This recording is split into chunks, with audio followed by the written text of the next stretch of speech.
आज मैं रश्मि रथी का पार्ट 6 लेकर प्रस्तुत हूं आपके सम्मुख। यह प्रथम सर्ग का आखिरी भाग होगा।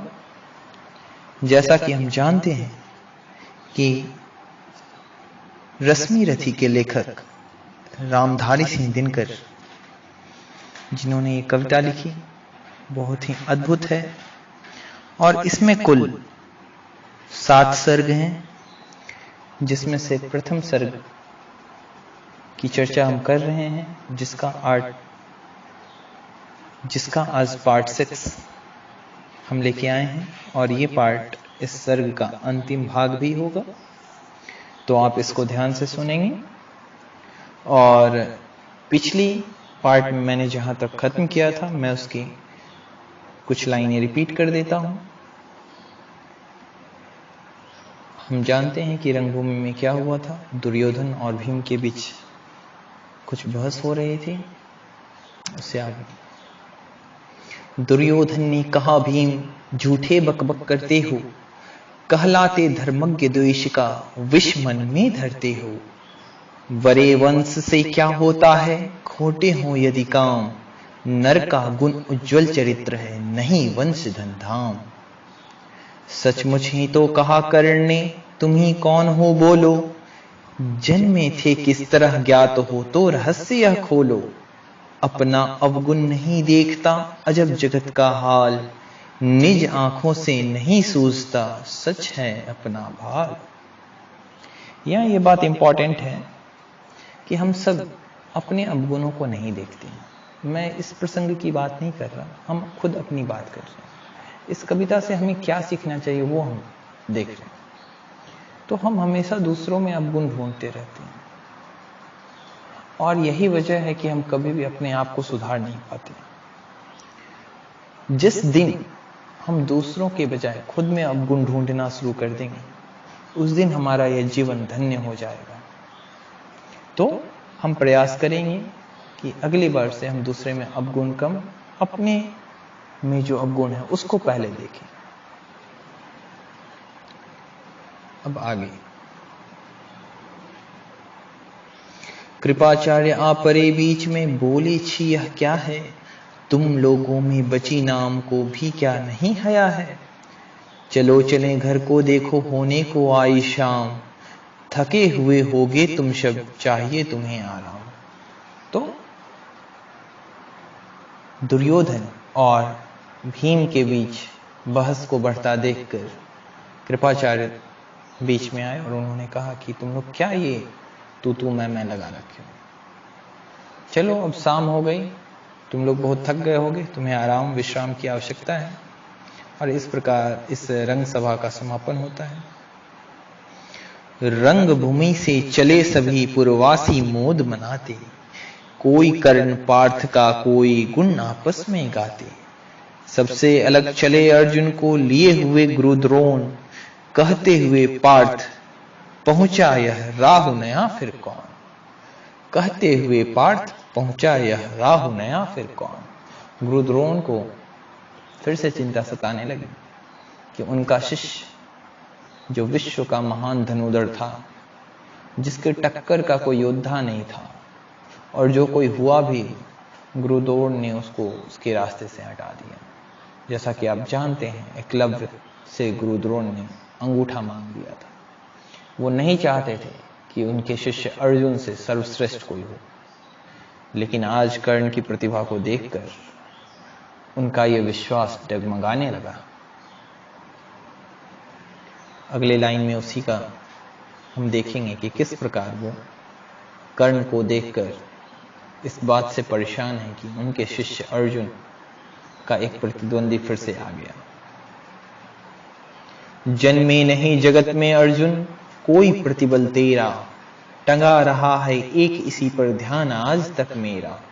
एकलव्य से लिया अंगूठा, कहीं न मुंह से आह, रखना चाहता हूं निष्कंटक बेटा तेरा राह। तो गुरु द्रोण कह रहे हैं अर्जुन से कि बेटा, मैं हमेशा यही सोचता हूं कि तुम्हारे राह में कोई भी कांटा ना आए, कोई भी तुमसे आगे ना हो, तुम इस दुनिया के सर्वश्रेष्ठ धनुर्धर रहो, और इसलिए मैंने एकलव्य से अंगूठा भी मांग लिया। मगर आज जो कुछ देखा उससे धीरज हिलता है, मुझे कर्ण में चरम वीरता का लक्षण मिलता है। बढ़ता गया अगर निष्कंटक यह उद्भट भट बल, अर्जुन तेरे लिए कभी यह हो सकता है काल। फिर से समझेंगे। बढ़ता गया अगर निष्कंटक यह उद्भट भट बाल, अर्जुन तेरे लिए कभी यह हो सकता है काल। सोच रहा हूं क्या उपाय मैं इसके साथ करूंगा, इस प्रचंडतम धूमकेतु का कैसे तेज हरूंगा। शिष्य बनाऊंगा न कर्ण को यह निश्चित है बात, रखना ध्यान विकट प्रतिभट का पर तू भी है तात। अपनी चिंता को प्रकट करते हुए गुरु द्रोण कहते हैं कि ये राहु कहां से आ गया। ये राहु वर्ड का मतलब ये है श्रोतागण कि हम राहु और शनि को एक तरीके से अपने संकट मानते हैं। जैसे कहते हैं ना राहु दोष चल रहा है, तो राहु मतलब क्या, हमारे पथ में बाधा, ऐसा यहां तात्पर्य लिया गया है राहु ग्रह से। तो वही वो कह रहे हैं कि ये राहु फिर कौन सा आ गया हमारे शिष्य के सामने, और उनकी ये चिंता है कि ये अगर बढ़ता गया इसी प्रकार तो ये अर्जुन के लिए एक बहुत ही बड़ा प्रतिद्वंदी होगा। और जो कि आज देखने को भी मिला, वो सीधे आ गया और अर्जुन को चुनौती दे दी कर्ण ने, और कहने लगा कि मैं तुमसे धनुष बाण छीन लूंगा। आपने द्वितीय या तृतीय पार्ट में इस चीज पे देखा होगा, जब कर्ण कह रहा था कि मैं, तुम अगर क्षत्रिय हो तो दिखाओ अपना कौशल। तो इस तरीके से कर्ण की ये चीज को देखकर गुरु का मन थोड़ा सा डगमगा गया। लेकिन द्रोणाचार्य को यह विश्वास है कि उनका शिष्य भी कोई साधारण नहीं है, अर्जुन है, अर्जुन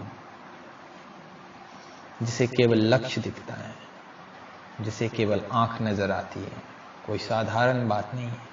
और मैं आप लोगों को एक बात और समझाऊं कि कर्ण और अर्जुन में अगर श्रेष्ठता की बात हो तो हर मामले में मैं अर्जुन को ही श्रेष्ठ कहूंगा, क्योंकि श्रेष्ठता केवल युद्ध कौशल ही नहीं है।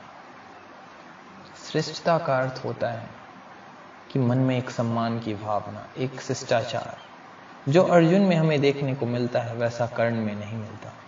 हाँ, इसके पीछे कर्ण का कोई हाथ भी हमें नहीं दिखता, क्योंकि समाज ने उसके साथ जो व्यवहार किया है उसके कारण उसका ये स्वभाव हो गया है।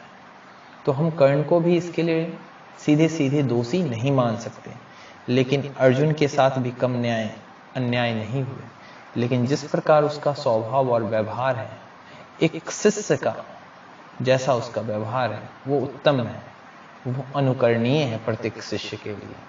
इसलिए मैं कहता हूं कि कर्ण चाहे अर्जुन से ज्यादा श्रेष्ठ रहा भी हो, पर फिर भी अर्जुन ही सर्वोत्तम था, सर्वोत्तम है, और एक अच्छे शिष्य का आदर्श नमूना है। कर्ण को अहंकार था, जरूरत से ज्यादा अहंकार था। उसने ज्ञान भी अर्जन किया तो केवल दूसरे से बदला लेने के लिए। तो ज्ञान का केवल ये अर्थ नहीं है। तो इस बात को, इस फर्क को जरूर समझेंगे कि कर्ण और अर्जुन में अगर हम ह्यूमैनिटी की बात करें तो ह्यूमैनिटी के आधार पर भी अर्जुन ही श्रेष्ठ आएगा। और परिस्थितियां दोनों के लिए विषम रही थीं। तो केवल कर्ण के साथ ही ऐसा नहीं था कि उसके साथ अन्याय हुआ, अन्याय तो पांडवों के साथ भी हुआ था। पर जिस शांति के साथ और जिस धैर्य और धर्म का इन्होंने सहारा लिया, शायद ऐसा उदाहरण हमें और कहीं देखने को नहीं मिलता है। अब आगे हम बढ़ेंगे। रंगभूमि से लिए कर्ण को कौरव शंख बजाते, चले झूमते हुए खुशी से गाते मौज मनाते। कंचन के युग शैल शिखर सम सुगठित सुधर स्वर्ण, गल बहिया दे चले परस्पर दुर्योधन और कर्ण। कौरवों में तो आज खुशी की लहर दौड़ गई, क्योंकि अर्जुन के शौर्य और वीरता को देखकर वो हमेशा घबराए रहते थे। वो भले ही संख्या में 100 थे, लेकिन उनको एक अर्जुन हमेशा खटकता था। भीम से तो उनको था ही कि भीम के पास हजारों हाथी का बल है, पर फिर भी उससे ज्यादा उन्हें अर्जुन से भय लगता था। लेकिन आज उन्हें अर्जुन का प्रत्युत्तर मिल गया था, इसलिए वो बहुत ही ज्यादा खुश थे। बड़ी तृप्ति के साथ सूर्य शीतल अस्ताचल पर से चूम रहे थे अंगपुत्र का स्निग्ध सुकोमल कर से। अब यहाँ पे बात चल रही है सूर्य की, क्योंकि आपको पता है कि कर्ण जो था वो सूर्य पुत्र था, ना कि सूत पुत्र। सूर्य से उसकी उत्पत्ति हुई थी, कुंती उसकी माता थी। तो कवि यहाँ दिखाना चाहते हैं कि आज सूर्य जो है, सूर्य भगवान बहुत ही तसल्ली के साथ सूर्य अस्त को जा रहे हैं। आज उन्हें लग रहा है कि उनके पुत्र को वो सम्मान मिला जिसका वो हकदार था। आज न था प्रिय उन्हें दिवस का समय सिद्ध अवसान, विरम गया क्षण एक क्षितिज पर गति को छोड़ विमान। और हाय रनिवास चला वापस जब राजभवन को, सबके पीछे चली एक विकला मसोसती मन को।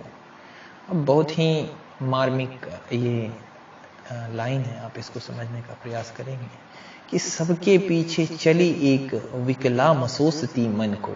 ये विकला कौन है? ये वह नारी है, वह विवश और लाचार नारी जो कि सब कुछ जानते हुए भी शायद कुछ सुधारने का हिम्मत नहीं कर पाती। समाज की ऐसी रूढ़ी है, समाज का ऐसा डर है कि जिस कारण से वो सच को सामने नहीं ला पाती। ये कुंती की बात हो रही है। उजड़ गए हो स्वप्न की जैसे, हार गई हो दाव, नहीं उठाई भी उठ पाते थे कुंती के पांव।